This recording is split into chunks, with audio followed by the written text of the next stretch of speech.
waters van rust. Lei my hier vanaand daarheen.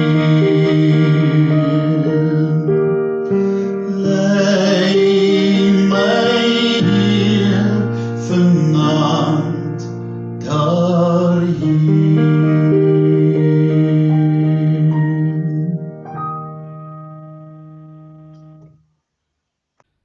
Goeiedag vriende en welkom by ons laatmiddag oordenking. Ek het in April verlede jaar met hierdie laatmiddag herdenkings begin. Ons was op vlak 5 van die inperking wat ons nou al praat van as 'n harde inperking. Ek het toe besluit om die boek Job te behandel vir hierdie laatmiddag oordenking en elke week het ek 'n hoofstuk behandel. Tot waar ek nou verlede jaar, die 18 November, net voor my salwsverlof het ek klaargemaak en hier is ek nou weer. En ons begin ook met Job hoofstuk 23 in hierdie nuwe jaar 2021. Maar mense, dit is nogal lekker warm. Maar nou, ons is nou by Job 23, soos ek gesê het, en soos julle kan onthou, het in Job hoofstuk 22 het Elifas nog met Job gepraat. Job antwoord nou in Job 23. Maar voordat ek wil inspring in Job hoofstuk 23, wil ek net 'n sekere paar belangrike aspekte van die boek Job weer vir julle uitlig. Die boek Job, vriende, is deel van die wysheidsliteratuur in die Ou Testament. Die boek Spreuke, die boek Prediker en ook baie gedeeltes van die boek Psalms is deel van hierdie wysheidsliteratuur. Nou volgens die wysheidsliteratuur is daar 2 paaie wat 'n mens kan kies om in hulle lewens te loop. Daar is die wyse pad en dan is daar die pad van die dwaase. Die wysheidsliteratuur, vriende, wys uit wat die wyse pad is. En dit wys ook uit wat die dwaase pad is. Ook spoor die wysheidsliteratuur 'n mens aan om op hierdie wyse pad te bly, om hierdie wyse pad te kies en op hierdie wyse pad te bly, en gaan die wysheidsliteratuur en wys en lig uit die gevare ook dan van die dwaase pad en spoor aan dan so vir mense om nie die dwaase pad te kies nie. Maar wat is wysheid, vriende, volgens die wysheidsliteratuur? Dit is nie maar 'n goeie kennis van wiskunde of baie goeie prestasies op matriek of op die universiteit nie. Dis nie cum laude nie. Dis nie kennis of die goeie gebruik, toepassing van kennis soos ons baie kere dit sien in ons wêreld nie, maar wysheid en die godsdienstige gedagte van wysheid is eintlik tweeledig. Aan die een kant is wysheid om die Here te dien, om die Here met ontzag te dien, om jou gesig na die Here toe te draai en om die Here te dien. Aan die ander kant is wysheid om weg te bly van verkeerde mense, verkeerde goed, verkeerde dinge in jou lewe. Dwaasheid is dan die teenoorgestelde. Dwaasheid is om nie die Here te dien nie en ook om verkeerde dinge in jou lewe te doen. Vanuit hierdie wysheidsgedagtes, vriende, het 'n sekere vergeldingsteologie ontwikkel. Nou, vergeldingsteologie argumenteer dat dit met jou goed sal gaan as jy hierdie wyse pad volg. Jy volg hierdie wyse pad, jy dien die Here, jy bly weg van verkeerde goed af, en dan sal dit met jou goed gaan. Teenoorgestelde, volg die dwaase pad, dien die Here nie, doen jy dit verkeerde goed, en dan sal dit met jou sleg gaan. Die boek Job begin hierdie vergeldingsteologie te kritiseer. Dis nie dat die boek Job, vriende, hierdie vergeldingsteologie heeltemal verwerp nie, maar die boek Job probeer uitwys dat die lewe nie altyd so eenvoudig is nie. En daarmee kom die boek Job kom in gesprek ook met die teodisee vraagstuk waarmee ons ook bekend is. Nou, wat is die teodisee vraagstuk as jy nog nie daarvan gehoor het nie? Die teodisee vraagstuk lui so: hoekom laat 'n goeie God toe dat slegte goed met goeie mense gebeur? Die die teenkant van hierdie vraag is natuurlik, hoekom laat 'n goeie God toe dat goeie goed met slegte mense gebeur? En ons hoor die vraagstelling ook baie kere in die boek Job. Maar op hierdie vraag, al twee kante, gee die boek Job nie 'n klinkklare, helder klinkklare antwoord vir ons nie. Al wat die boek Job regtig vir ons sê, is dat ons en ander se lewens en hoe God in ons en ander se lewens werk, baie meer kompleks en genuanceerd is as wat ons baie kere dink. Dit is nie so eenvoudig hoe ons en ander se lewens werk en hoe God in ons en ander se lewens betrokke is nie. Die boek Job probeer ook vir ons sê om nie te gou aannames en vooronderstellings en gevolgtrekkings te maak oor hoe God in ons en in ander se lewens betrokke is nie. Ek noem 'n voorbeeld. Daar's 'n oom in my ma se aftreeoord wat vir haar gereeld sê dat die COVID-19 pandemie is God wat ons straf. Die wêreld word gestraf in die wêreld sonder God kom en hy gee die COVID-19 pandemie, dit is sy straf aan die wêreld. As ons nou alles in gedagte hou wat ek tot nou dusver gesê het, is die oom reg of is hy verkeerd? Hy kan reg wees of hy kan verkeerd wees. Ons weet nie. Maar wat ons weet, en dit probeer die boek Job by ons nogal daar stel, is dat dit in ons is dat ons dit net nie kan sê nie. God kan ook op onder ander maniere optree as wat ons baie keer dink. En dis wat ons nou lees in die boek Job, is waar Job se vriende kom en sê, maar Job, dit wat met jou gebeur het, dis wat God doen. God doen dit en hy het dit nou met jou gedoen. Maar ons weet, wat nou die verhaal lees, en wat die proloog gelees het van die boek Job, maar ons weet dat dit nie so is nie. Job, daar gebeur nie slegte goed nou met Job, omdat Job 'n sondige mens is nie. Job is onskuldig. Job het niks verkeerd gedoen nie. Daar's ander redes hoekom hierdie slegte goed met Job gebeur. So sy vriende is heeltemal verkeerd. Hulle kan dalk by baie plekke reg gewees het. Maar op Job se geval is hulle verkeerd. Maar wat ons weet, en daar kan ons sien dat ons op baie maniere ons vandag beter af is as wat Job in sy tyd was. Wat ons nou weet is dat God ons nooit, maar nooit sal los nie. Ons lees in die boek Job het hierdie vrees dat God hom gelos het, dat hy God nie kan vind nie. Ons weet dit. Ons weet dat God ons nie sal los nie, vriende. Maak nie saak hoe sleg dit gaan nie, maak nie saak hoe platgeslaan ons is nie. God sal ons nie los nie. God is getrou en nou in hierdie tyd van die Epifanie en waar ons in lydingstyd inbeweeg en Paasondag en die hoof fokus ook op die kruis en die oopgraf is, hier sê die Here deur die kruis en die oopgraf, hy sal ons nie los nie. Hy is getrou aan sy beloftes en geloof, soos ons dit ken, is om God op sy beloftes te vertrou. En God beloof dat niks, maar niks, sal kom tussen hom en die liefde wat hy vir ons het nie. Dit is wat ons het as Christene, mense wat gelowig is na Jesus Christus se God se redding deur Jesus Christus se dood en opstanding. Heeltemal anders as Job. Soos baie van die vraagstukke waarmee Job worstel in die boek Job, weet ons in Jesus Christus is nie meer vraagstukke nie. Hierdie is nou seker. En daarmee kan ons natuurlik ook die boek Job ook met 'n gerusstelling ook dan lees.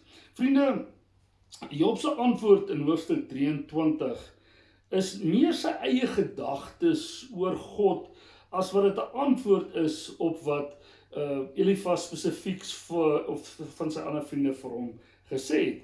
In die hoofstuk is daar 'n begeerte by Job om God persoonlik te ontmoet en om vir God of by God persoonlik sy saak te stel.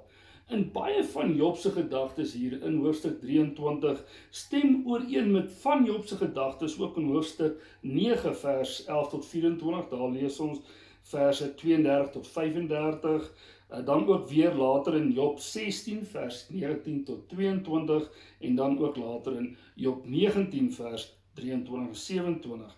Dis sê Job in hierdie hoofstuk 23 baie van die goed wat ons al by Job gehoor het. Maar soos ek ook al reeds gesê het, vriende, ons moet ook weet dat herhaling in die boek, in die poëtiese gedeelte van Job baie belangrik is, want herhaling is 'n poëtiese instrument om natuurlik 'n gedagte of gedagtes te benadruk, oor en oor te sê dat dit belangrik is. Hierdie soeke van Job na God en om sy saak vir God te bestaan, dit is belangrik vir Job. Dis baie belangrik. Kom heeltyd na die oppervlakte, dis is iets wat Job soek. Hy soek dit baie graag om vir God te ontmoet en sy saak by God te stel. Kom ons kyk na verse 1 tot 7. Toe het Job weer gepraat. Ek kla nog steeds uit opstandigheid, ek kan nie ophou kla nie. As ek maar geweet het waarom God te vind, sou ek na sy woonplek toe gaan, en my saak voor hom lê, my pleidooie aan hom stel. Ek sou van hom antwoord probeer kry, probeer verstaan wat hy vir my wil sê. Hy sal tog nie met sy groot krag teen my 'n saak voer nie.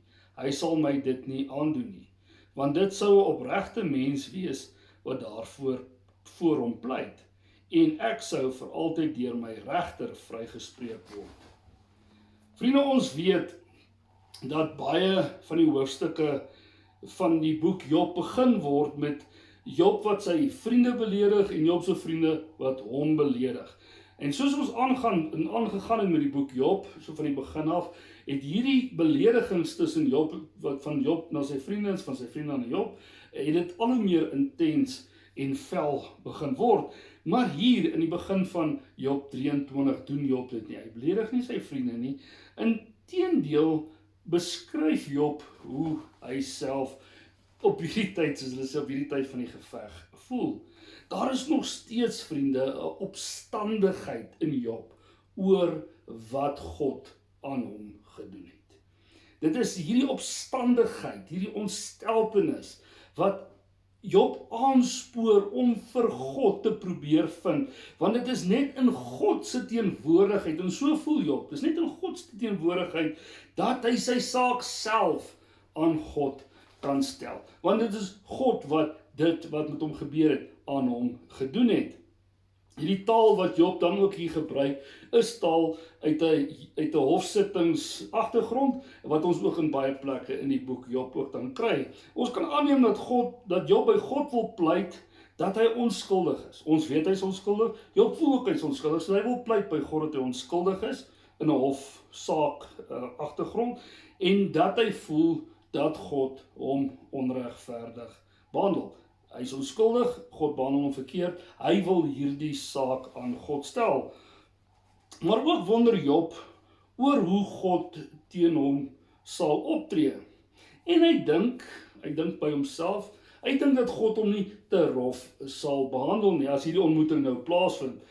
Maar dalk sal God sy argumente ten opsigte van sy eie onskuld verwelkom. God sal baie die Engelsman sê nice wees teenoor hom. Hy is mos, so glo Job nog steeds, al dink sy vriende heeltemal anders, 'n regverdige man wat voor God sal staan wanneer hierdie ontmoeting ook dan plaasvind. Kom ons kyk na verse 8 tot 10. Maar ek gaan na die ooste toe, hy is nie daar nie, na die weste, ek kry hom nie. Sou hy in die noorde aan die werk wees, ek vind hom nie daar nie. Sou hy na die suide toe draai, ek sien hom nie. Hy ken my pad, as hy my toets, is ek suiwer soos goud. Vriende, al wil Job baie graag vir God vind, om sy saak dan voor God te stel, is hierdie soektog van hom tot dusver in die boek sonder sukses. Ons weet egter dat Job nie regtig na die noorde toe gegaan het nie, na die suide toe nie, na die ooste nie, na die weste toe nie, want Job sit nog steeds op hierdie selfde ashoop. Hier vind egter plaas hyperbool. Job sê maar orals, dit is net orals. kan hy nie vir God kry nie. En hier vind ons ook in hierdie verse waar Job praat oor die ooste en die weste, vind ons baie klanke van Psalm 139 en baie ooreenstemminge tussen hierdie gedeeltes in Psalm 139, maar in Psalm 139 sê die psalmdigter oor al hierdie plekke, noorde, suide, o God is oral. Vriende, God is nêrens vir Job. Nie by een van hierdie plekke nie, soos hiperbolies glad nie. Job is nêrens te vind, God is nêrens te vind vir Job nie, maar al kan Job nie vir God aan die hande kry nie, hoop Job tog dat God hom sal vind. Hy kry nie vir God in die hande, maar tog hoop Job dat God na hom toe sal kom en dan met hom ook vir hom die geleentheid gee om sy saak te stel. Vriende, kom ons kyk na verse 11 tot 12. Ek volg hom waar hy gaan. Ek hou op sy pad en draai nie af nie. Sy bevel verontagsaam ek nie, ek heg meer waarde aan sy woorde as aan my eie begeertes.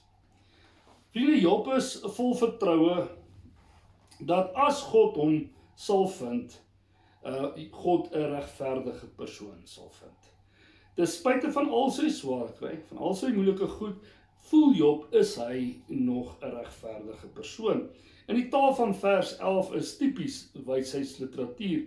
Spreuke praat van 'n wyse persoon as iemand, en ek het dit genoem in die begin, wyse persoon as iemand wat die pad stap wat God vir die persoon daar gestel het. 'n Wyse persoon daarom is dan ook 'n gehoorsame persoon aan God. Wysheid is ook gehoorsaamheid. En hierdie pad waarvan die wysheidsliteratuur praat, is 'n persoon se lewenspad. En volgens die wysheidsliteratuur is daar hierdie twee paaie, die wyse pad, die pad van God, en dan die dwaase pad, die goddelose pad. Dit is net hierdie twee paaie, daar is nie iets in die middel nie, daar is nie 'n tipe van 'n hybrid tussen die twee nie. Daar's 'n wyse pad, daar's 'n dwaase pad. Hierdie is die twee paaie. Volgens Job volg hy, wat Job is, nog altyd die wyse pad, die pad van God, omdat hy nog altyd aan God gehoorsaam was. Dit weet Job, dit weet ons ook, sy vriende, natuurlik twyfel in hierdie gehoorsaamheid van Job. Kom ons kyk na verse 13 en 17, ook dan die laaste gedeelte van die hoofstuk 23. Hy bly dieselfde, wie kan hom teenstaan? Wat hy wil doen, doen hy, wat hy oor my besluit het, sal hy doen, wat sy planne met my ook al is. Daarom staan ek vreesbevange voor hom. Ek probeer verstaan, maar ek bly hom vrees. God het my weerstand afgebreek, die Almagtige het my met angs vervul. Maar in hierdie donkerte het ek nie stil gebly nie, in hierdie duisternis wat my oorval het. Vriende, waar Job dalk in die begin van hierdie hoofstuk gevoel het dat hy baie graag 'n ontmoeting met God wil hê, begin hy nou te dink dat hierdie ontmoeting met God dalk nie so 'n goeie idee sal wees nie. Job onthou daar niemand soos God is nie. God is almagtig, alomteenwoordig. Wie kan aan God 'n vraag stel dat God hom moet antwoord? Ons lees van dit in Jesaja. Ons lees Paulus praat ook daarvan in Romeine. God maak sy eie planne. God is almagtig, hy is alomteenwoordig, alwys, en hy maak sy eie planne en hy hoef na niemand te luister nie. God sal dalk na hom luister, na wie Job is. En Job het daar in die begin van die hoofstuk so gedink, God sal dalk na hom luister en hom goedgesind wees, en daarom nie te rof behandel nie. Maar aan hande van hierdie idee dat God almagtig is en net kan doen wat hy wil, wanneer hy wil, soos hy wil, is daar ook 'n moontlikheid dat God hom net nog verder sal straf. So dit is nie so spesifiek, dit is nie so regtig dat God so gaan wees, goedgesind en mooi met Job nie. Dit is nie so vasgestel nie. Dit kan ook dalk anders te wees. En hierdie wispelturige, amper kan mense sê arbitrêre hart van God, wat Job ook nou al tot dusver ervaar het, maak Job vreesbevange vir God. Daar is ook vir Job geen mediator nie, geen skeidsregter nie. Daar's nie iemand wat kan kom en vir God sê, maar God, u tree nou verkeerd op, hier is die reëls, dis nie soos wat u moet doen nie. Soos Job sê, maar hierdie God uiteindelik kan net doen wat hy wil, en dit is erg vir Job, want onthou, hy ervaar nou God se straf, al voel hy dat hy onskuldig gestraf word. Maar God se vrees, hierdie waar hy sê hy is vreesbevange vir God, is anders as die vrees vir die Here wat ons ook van lees in die wysheidsliteratuur. Ons weet natuurlik in 1933 vertaling is dit vrees vir die Here, 83 vertaling ontzag vir die Here. Nou hierdie vrees vir die Here wat die wysheidsliteratuur probeer bevorder, hierdie idee van vrees vir die Here en hierdie vreesbevangendheid wat Job vir God het.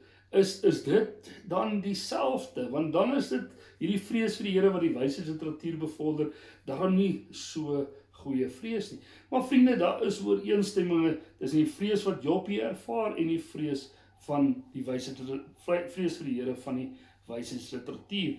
Al twee hierdie vrese erken dat God almagtig is, alomteenwoordig, niemand kan vir God voorskryf nie.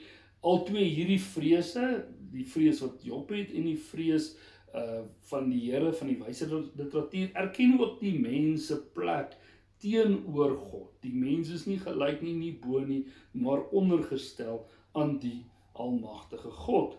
Maar die verskil kom, dis nou die ooreenstemming, maar die verskil tussen hierdie twee vrese kom in wat die vrees aan die mens wat het voel doen.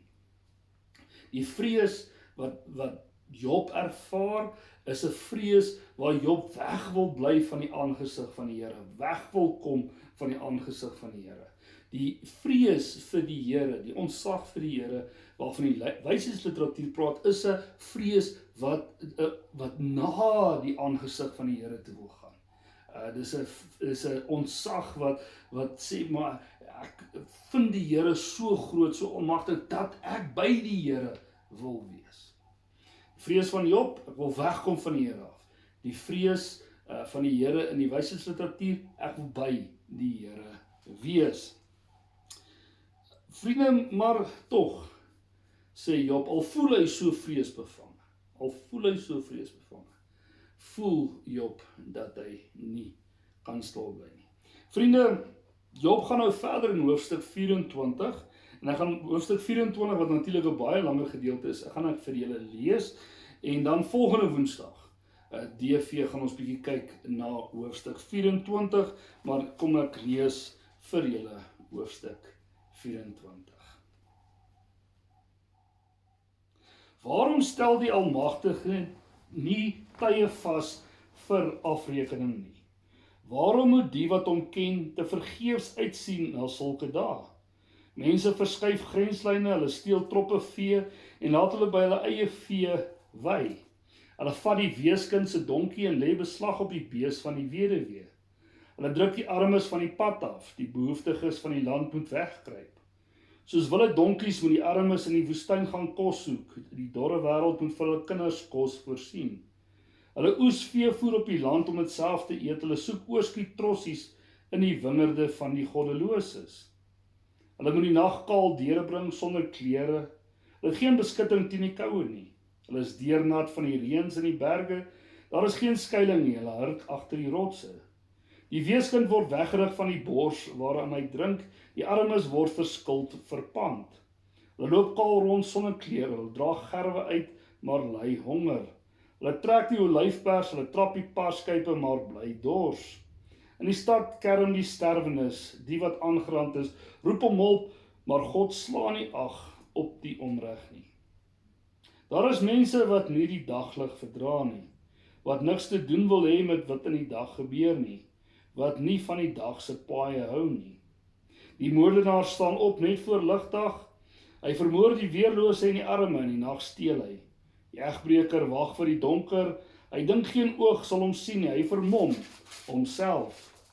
Die dief breek by die huise in as dit donker is, bedags kruip hy weg. Hy wil niks met die lig te doen hê nie. Vir elkeen van hulle is die donker soos die oggend.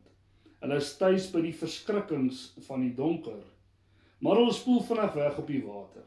Wat hulle besit staan onder 'n vloek, niemand werk meer in hulle wingerde nie. Soos droogte en hitte sneeu wegsmelt, so maak die graf 'n einde aan die sondaar. Sy eie ma vergeet hom, hy is kos vir die wurms, daar word nie meer aan hom gedink nie. Wie onreg doen, word soos 'n stuk hout gebreek.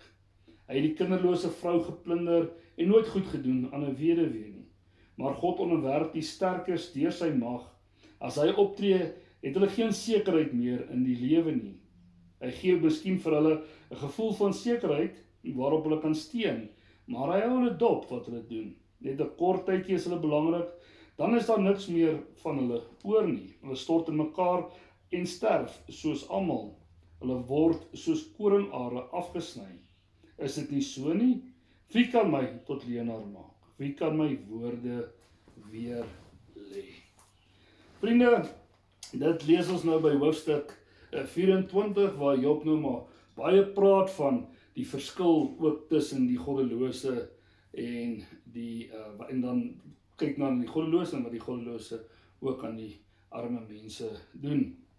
Vriende, julle wat al die boek Job gelees het, weet hoe die verhaal gaan uitspeel.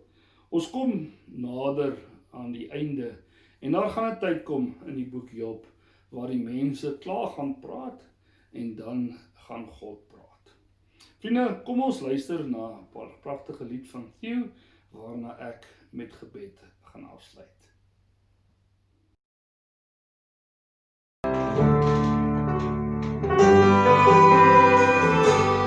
Meer as rykdom, meer as mag, as die skoonheid van sterre in die nag, meer as wat ons ooit op aarde wen, is dit werd o Heer om U te ken. Meer as silwer, meer as geld, al die blomme, die diere in die veld, meer as dit oneindig veel meer, was die prys wat U betaal het hier.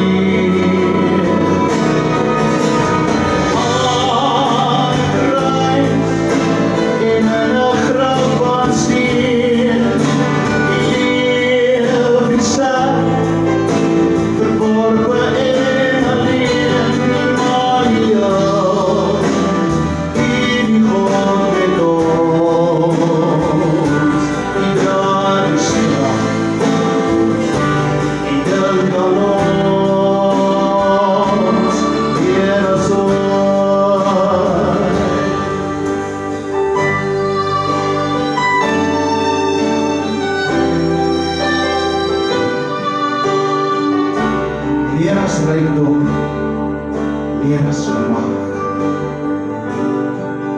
as die skoonheid van die sterre in die nag,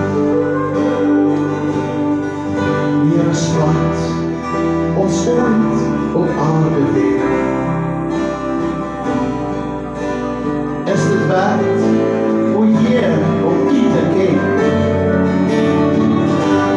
Meer as silwer, meer as geld, al die blomme, die diere in die veld, meer as dit, so eindeloos veel nieuw, was die prys wat U betaal het.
Vriende, sterkte vir die week wat voorlê.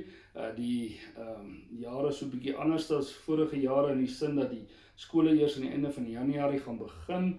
Gewoonlik het baie van die gemeentes aktiwiteite nou al in hierdie middel van Januarie begin, maar dit is nog so 'n bietjie stil, so aan die begin van die jaar.